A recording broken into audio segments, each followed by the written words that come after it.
Hello, folks. Brandon Chapman with you today. It's another Monday video for TheoTrade. EVs and Crypto Bid on eve of Independence Day. So big moves in those areas.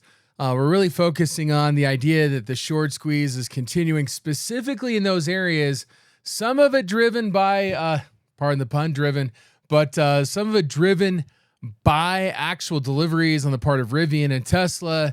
But one of the common theme across all those, with the exception of Tesla, is the significant amount of short interest. And it just looks like we're making the same run at the market that we saw last Monday in similar names, like Coinbase, for example, will be what we're looking at here, another high short interest name. So it looks like we may be looking to potentially break out this week, and we'll see whether we can garner enough participation from the stuff that really weighs heavily on the market, like, for example, Apple.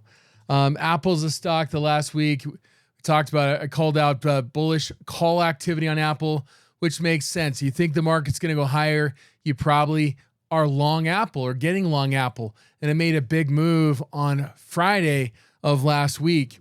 But as we look at what the market generally is doing, let's look at the SPY. We're basically back to retesting the prior high from June 15th. The question is, do we pull back from here or do we break out?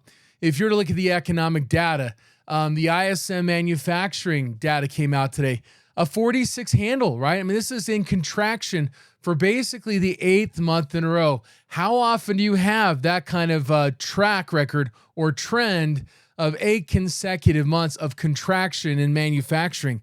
Well, the last time we had anything like that was 2009, 2010.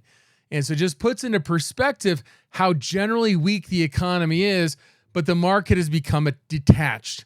And the question is, when does the market actually start to catch down with reality on the street, or with regards to manufacturing and the productive or production part of our economy? The question is, we don't know. But I'm expecting this week we may see further upside and may kind of blow off finally. Again, a lot of these big names kind of moved last week, and Apple and the sort, a lot of those big cap tech names that really kind of the market's performance really rests on their shoulders. They made a big move to finish the end of last week, in particular Apple. So there may be not as much there to kind of help drive the market substantially higher, but maybe we do. We're closed tomorrow for Independence Day. I hope we take a time to reflect at the freedoms with which we enjoy. I'm wearing my 1776 shirt today. I'm going to wear USA shirts tomorrow. But, the point is that, the Declaration of Independence, one of the first drafts of it did include slavery as a grievance against the king. And the reality is we were kind of born under this idea that we were all created equal. Not all stocks, however, created equal. Unfortunately, that's what we're kind of being treated like to some degree. We're spamming all these stocks, pushing them higher in the hopes that we make money. Companies are buying back stock at the same time insiders are selling stock. Kind of counterintuitive if it's such a great deal at the moment. And companies like Apple, for example, that are the primary driver at $3 trillion market cap, is ultimately, is up dramatically despite the fact that earnings are expected to decline. In fact, XLK, which represents technology, in the first quarter, we're just kind of finished up the second quarter. We're going to start to get earnings the next couple of weeks here. But in the first quarter, technology earnings were down 11%, and yet this sector is higher. So all of this optimism fueling this movement, buybacks, speculation, FOMO, fear of missing out, is driving things right now. And again, the question is, at what point does that begin to turn? Now, again, we're reaching for that short squeeze type opportunities. Let's first take a look at electric vehicles. For example, Tesla today. Tesla was up dramatically, up nearly 7% increased delivery. RIVN as well, up 17% because of deliveries. I'm sure you're probably I'm seeing a lot more RIVN vehicles on the road. I know a couple of people that have them.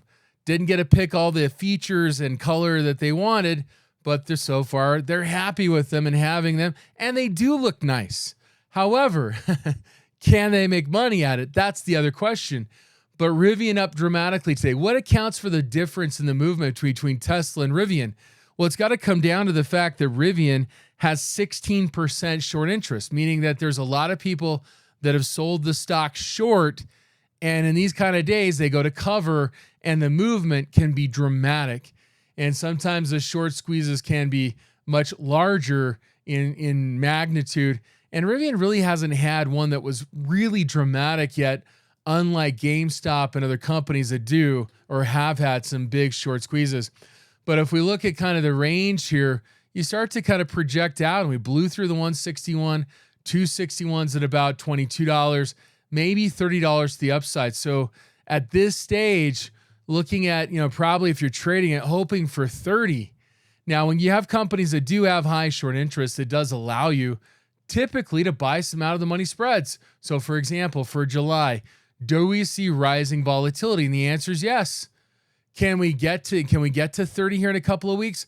It's possible, not likely, but possible. But the great thing about this, notice how the volatility is rising every strike that you're out of the money. So you can kind of pick, well, how far are you expecting it to go? Are you really expecting to go to 30? Well, you could buy at 25 and sell at 30, and you're buying the low vol and selling the higher vol. So that is a relatively cheap spread. If you're not expecting 30, maybe you're expecting something shorter, 21, 23, 93 cents, 52 cents. You can maybe buy it for about 40 cents, 41 cents.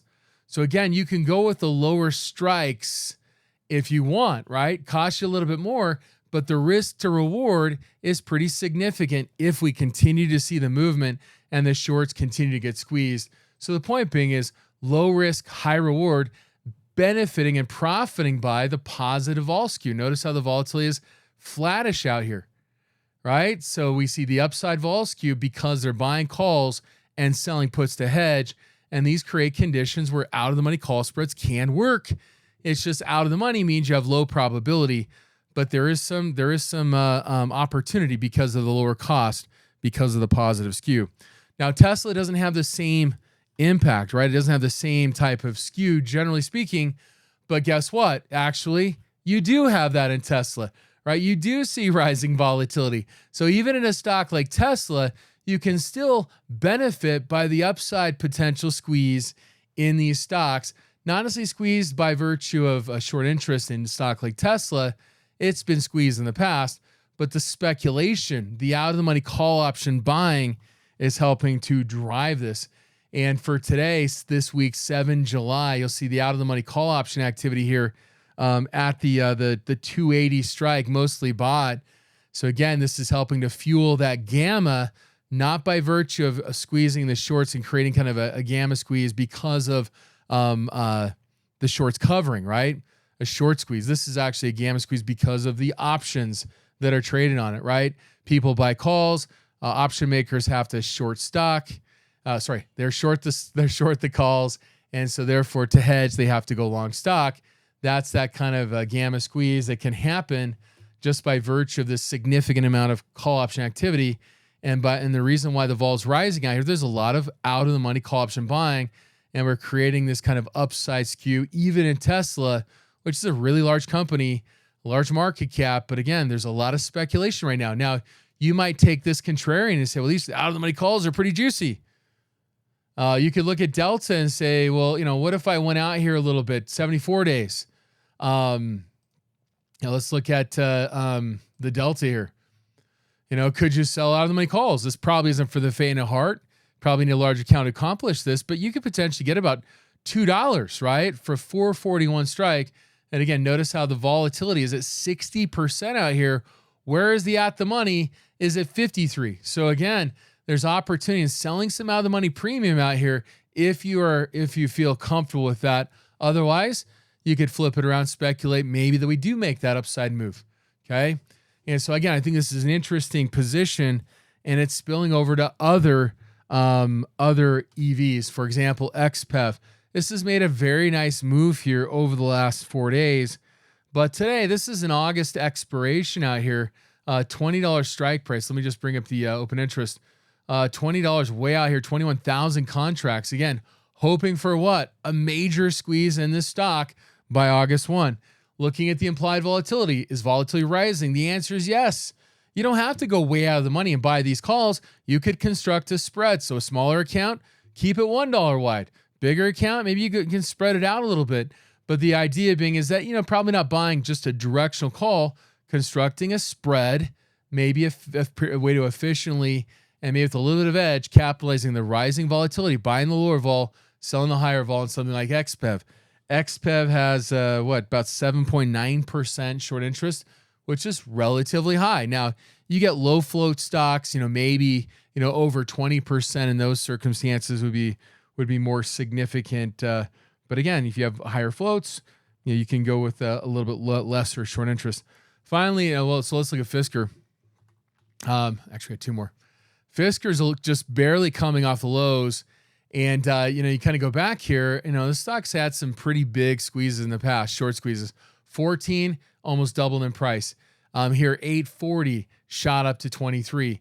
This point right here, 12 shot up to 24. So this stock, easily when you actually experience a short squeeze can double. Off our lows at 4, maybe that's just 8, but here off our low at 5, we could potentially get to $10 on Fisker. So kind of an $8 to $10 range, maybe even more since we're coming off lower levels.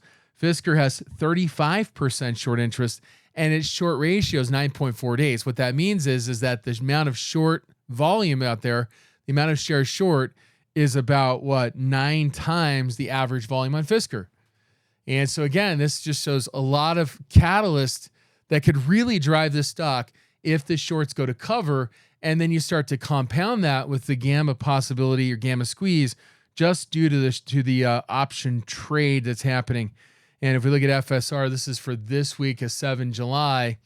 And you'll see out here at the 650 strike, 3,000 mostly bought. And so again, and finally, we'll look at Nikola, NKLA. Not exactly an EV per se. It's a hydrogen vehicle. But, again, splitting hairs there a little bit. But as we look at this stock, for example, Nikola, right? We already had a bit of a short squeeze a couple of weeks ago, went from 43 cents to 185. Today in Nikola, if we look at the 28, this is out there a little ways.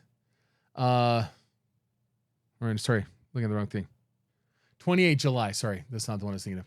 47,000 contracts. Look at the option statistics, virtually all bought in here. So a lot of call option buying at the 150 strike. So again, the market makers are in there having to short the calls as they're buying. And what happens, they got to go long stock. And so as we look at the stock today, did not exactly move. We kind of moved a little bit off the open. We faded towards the close. But we're starting to see is at that $1.50 level. You could use that as a trigger.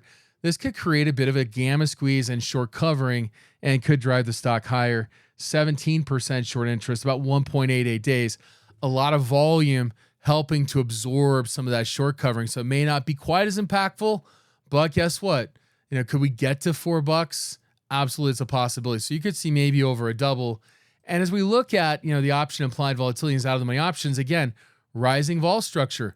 Could you buy a 150 and a 2? Right, it's a 50-cent spread, maybe cost you about 8 cents. Could you go a little higher out here? Or maybe you just say, look, I'm going to swing for the fences, 22 cents, willing to risk it all, and to swing for the bigger move if that were to happen and uncapped potential gains. Given the lower cost of this options and the lower cost of the stock, that may be the most appropriate thing to do. But again, considering, we're making a run at an area where there is some positive news with regards to RIVN and regards to Tesla, but we could see a much bigger short squeeze in these companies this week. Again, trying to make a run, push the market higher. This might be an area that could help blow the market off, the top off the market, and finally reach that kind of near-term peak. As we look at Riot broke out today. So this is one I've been kind of focusing on since back here. Bullish call option interest. We drew this falling wedge, kind of spilled out the side, finally got a big breakout today. Volume was significant. And the near-term expectation is a retest of 1450. Well, that's only $1 higher than the present value. However, the bigger potential move here could be upwards of $23. We back this out to 3 years, and you start to look at where this is. That's about a 50% retracement of the downtrend, right? From back here in November of 2021 to June of 2022. So we may be retracing some there. 50% would get you to $24. So there is significant upside here. And the driver here is the 7 July.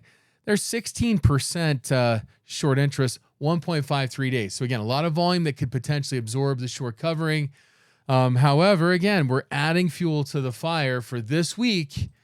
And so again, that 13 strike right here, and again, 1350, we're seeing that kind of call activity come in. We're seeing the implied volatility drive up for this week. Again, you could maybe go out 11 or 18 days and you still see the same kind of vol structure. Once you get to 14 to 15, you could construct an upside call spread here to help benefit from a potential squeeze in the price towards maybe $15 or $20. So you could go short term, you could go longer. Realize that this move in Riot has to do with what?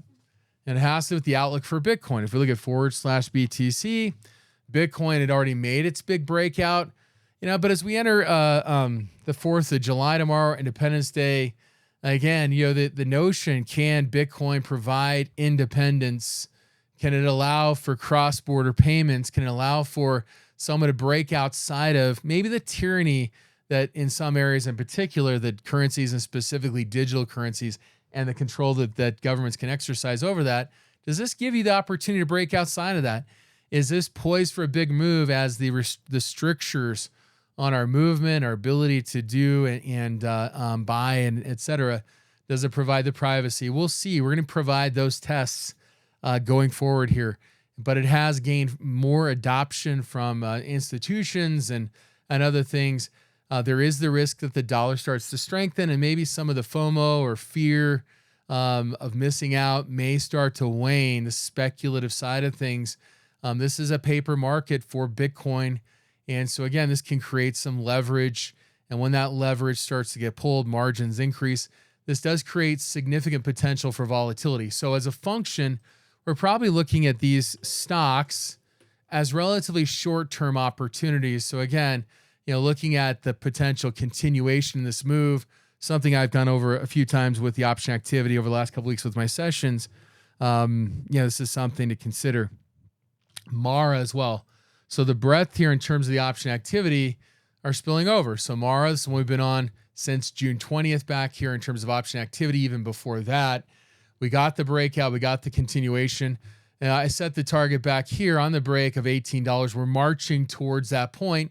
It's a little bit more overextended, but for Mara, it was the 7 July 15 strike. So we're basically at the money right now in Mara right here. 30,000 contract, 1530, 1550 is now in the money. We're seeing the interest spill out here, and we're seeing the speculation or maybe short covering. Mara has short hedging, 25% short interest, 1.41 days. So a lot of volume to absorb it. But again, we're seeing upside speculative activity or shorts hedging by buying calls and selling puts. So driving down the vol here, driving up the vol here. Again, it helps for speculative type trades out of the money. Can we look at an 18 strike? Again, this is further into the move. You could wait for a little short-term pullback, or you pull the trigger and say, look, I realize I'm not going to be right a lot, but could you do a 16, 18 for about 28 cents? Yes, you can. Right? So a very, very limited risk, $2 wide spread. You risk 28, the potential to make $1.72 if we're through this and you're at expiration. So again, the notion is the target I set way back here was 18, but we've got the breakout. We're seeing the continuation of the move today. And again, we got these dynamics playing out here. So again, they're a little extended, not the most comfortable, but these are areas that may continue. Coinbase. Is there a company that we need less than Coinbase? Right? So if you have cryptocurrency, you don't need a bank, right? You don't need third-party verification. You don't need Coinbase. You might look to put your money in it or coins or altcoins, whatever, in it as a means of temporarily protecting it or maybe to exchange. But the reality is they are redundant, right? They're kind of a leech on the back of the system, and that's why they're not too afraid of regulation, just as not so long as it gets too aggressive, right? But they've generally always argued for increased regulation since their inception. So again, the point being is that they are sympathetically moving with Bitcoin right here. However, there isn't necessarily the upside opportunity other than maybe people might be, use them as just to help facilitate whatever they're doing with crypto, but they are kind of a leech on the system in that respect. But regulators probably like us to be in Coinbase versus helping storing them on our own drives or maintaining that. But again, 22% short interest on Coinbase, 2.77 days, big move here today. And this was the 85 strike that was traded, which is basically back to prior highs. And so again, there is some limited opportunity in this. Again, in the near term, do we see rising volatility? The answer is yes. Could you construct a little upside call spread? We're at 80. We're looking at 85.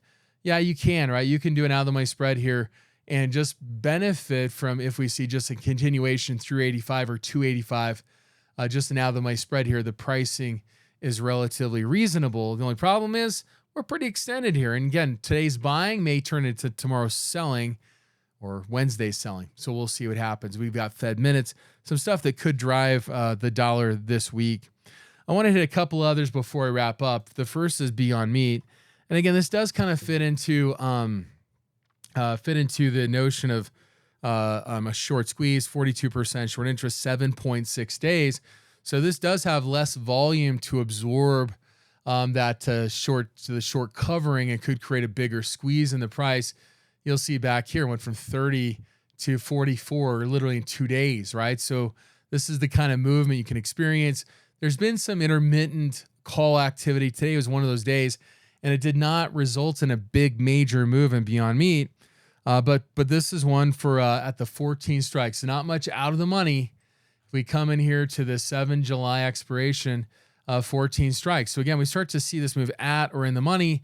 It could create kind of that gamma squeeze and a further short squeeze, that positive feedback loop that could create a big move to the upside. So all these things are really stuff that you can put on for very little cost, high reward, low risk, low probability. I got to throw that in there. But the idea is that just in case the market does take off, right? These might be the areas this week, similar to what we saw last week with some other companies where we saw short interest kind of kick in. And these are areas that appear that we may be trying to drive and goose the market higher and create that kind of gamma environment, positive gamma environment. So we look at this again, 7,014 strike. If we start to break above 14, this could create a further squeeze higher. And you could see $20, right? So you can create a spread that's customized to what you're comfortable with, right? Stay in the expirations that have positive skew, rising vol out here, falling vol. We're selling the puts and buying calls as hedges for the shorts. Again, we're just looking for the potential of a short squeeze taking us higher. And again, you can buy the lower strike and sell the higher strike and customize it based on the amount you're willing to pay, the reward to risk, and the expectations. But a 20 handle would not be unusual, right? For this kind of environment. Again, not probable, but not unusual. We'll wrap things up with Walmart. So in areas you might consider to be bullish, Walmart did break out of a kind of a pennant type formation on Friday of last week. We did continue higher today, and we did have a new high close in Walmart. There was some long call activity today for that 7 July, very short dated, 37,000 contracts at the 160. And you can check the time and sales, and you'll see 49% at the ask. So again, that is mostly bought for this very short expiration. So Walmart might be one that we look at helping to kind of drive things. Cyclicals, again, have had a major move. Maybe start to see staples get kind of pulled up by the bootstraps here. And probably, could we get a short-term move to 165 over the next couple of weeks? Well, that's similar to what we just saw here, and that was just measuring the retracement. But again, you have this kind of little downtrend forming here. Bigger picture, we'll go to a three-year weekly. This was a downtrend. We can even measure this from a fib perspective and project out where can this go. 166 seems pretty reasonable to 162. And again, we do have some resistance up here that we may be in the process of breaking out here. But again, near term, looking at 160 to 166 is a near term move. As maybe cyclicals, although today it was the best performing sector. Does this start to cool off? And do we start to see some rotation to other areas that maybe underperformed? And again, Walmart kind of bridges that kind of staples, the cyclicals area here in terms of the consumer and spending. Well, folks, got to wrap it up there. We'll catch you back on next week's video. Have a great one and have a great 4th. Roast some hot dogs.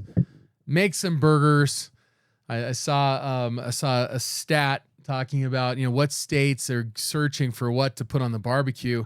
Apparently I'm in a chicken state, and it was just general chicken, Colorado chicken breast. I don't know if that tells you something about the difference in states. Some of the South corn. My kids love that song, but anyway, get out there and roast something and think about, the liberties that we do enjoy and we want to protect in this great country. And we have a great one. Thank you.